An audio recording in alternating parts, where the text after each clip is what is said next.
My name is Heather McClenahan. I'm the Executive Director of the Los Alamos Historical Society. The ancestral Pueblo site that is close to the museum is actually not Navajo, it is Puebloan. And the area was settled in about the mid-1200s, and it was a small settlement of probably 2 to 3 families.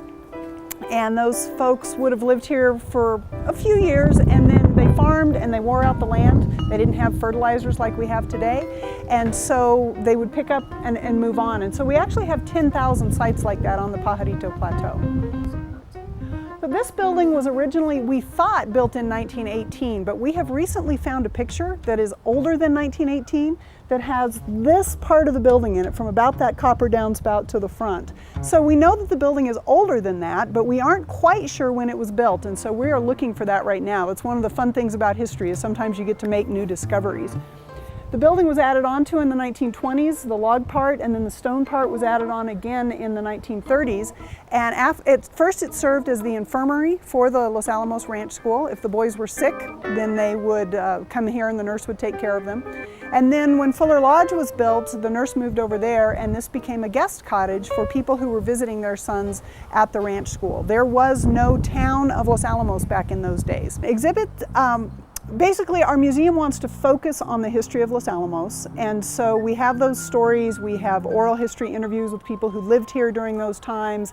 We have artifacts that people have donated to us, letters and diaries and those sorts of things. So a group of historians worked together to come up with all the words in the exhibits, and then in our collection, what we call our museum collection, we have the photographs and the objects that we put on display. And so we really want to focus in on the stories of Los Alamos. Here we tell about the Los Alamos Ranch School and the Manhattan Project, and so that's where we come up with those exhibits. So in 1953, at the height of the McCarthy era, Oppenheimer faced his greatest challenge when he stood accused of being a security threat to the United States, which was absurd because he was one of the biggest contributors to the Manhattan Project.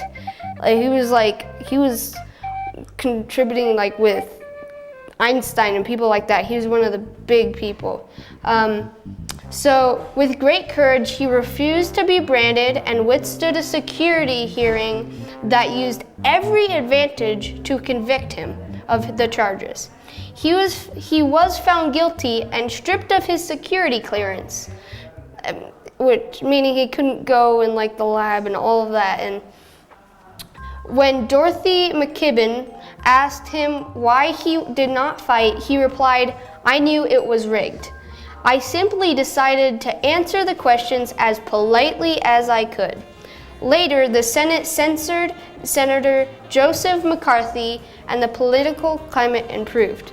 So he was jailed for being a security threat to the U.S., even though he was helping them tremendously. My name is Todd Nichols. Well, I'm actually the retail shop manager, along with being the volunteer coordinator. My favorite part of the museum is gonna be the gift shop, because that's where all the neat stuff is, you know?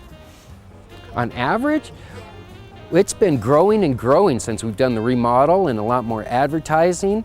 We're hoping this year that we would love to see 100,000 people. Well, we remodeled because we were expecting more and more people to come through, and we had to fix the 100-year-old building so it would be strong enough to have people come through. Yeah. For the Manhattan Project itself, well, there was quite a bit of criteria, but General Groves and J. Robert Oppenheimer had toured around northern New Mexico, had looked at various different places, and found that Los Alamos had enough infrastructure already here, had enough security here. We were remote enough, at least 600 miles from any oceans, and they figured it was a really good place. We had a lot of space to do some things, and it was very remote. Nobody knew they were here. Well, actually it was kind of neat, because we really took some data the first year after our remodel, and we found out that we've had visitors from 40 different countries around the world and from every state here in the United States.